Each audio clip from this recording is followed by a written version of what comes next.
Hi, my name is Josh Mangus, and this is for Oklahoma City Community College for Intro to Public Speaking. Once quoted for saying, "Our foreign policy is an open book, a checkbook. I belong to no organized party, I'm a Democrat," was the great Will Rogers of Oklahoma. What words come to mind when thinking about Will Rogers? I think about Cherokee, a cowboy, a comedian, humorist, commentator, and performer. He was an actor. A very talented man who left a large impression and influence on the state of Oklahoma and worldwide. We are going to look today at his childhood, his career, and the legacy that he left to better understand who he was. His childhood played a large role in who he became in life. He was born on a large ranch in the Cherokee Nation, now Oklahoma. His parents were Clement Van Rogers and Mary America Rogers, both Cherokee themselves, making Roger himself 9/32 Cherokee. He was the youngest of 8 children, 3 of which only survived to adulthood. From a young age, he learned to lasso, work with cattle, and ride horses. With this experience, on a trip to New York City, Rogers was at Madison Square Garden when a wild steer broke out of the arena and began to climb the stadium walls into the stands. Rogers quickly roped the steer, to the delight of the crowd. The act got front-page attention of the local newspaper, giving him great publicity and eager to move on in his career. In 1908, Rogers married Betty Blake, and the couple had 4 children. While living in New York, Rogers started making appearances in Broadway shows.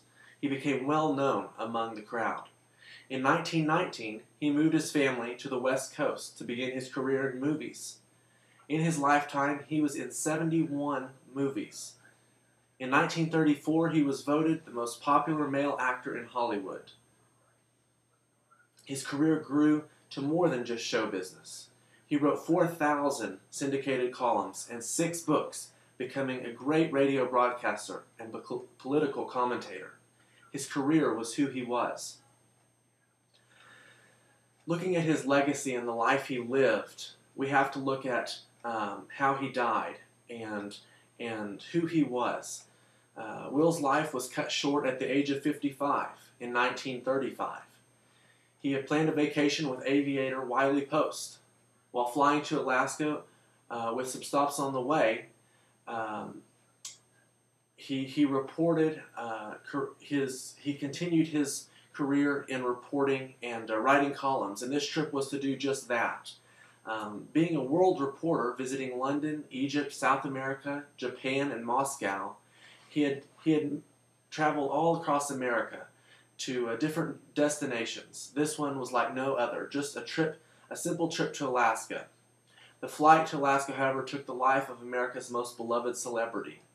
Tragically, on August 15, 1935, Will and Wiley's flight crashed near Point Barrow, Alaska, taking both of their lives. Will's death shocked and saddened the nation. Will was buried in Los Angeles originally. However, his wife Betty built a memorial in Claremore, Oklahoma, which was dedicated in 1938 by President Franklin Roosevelt.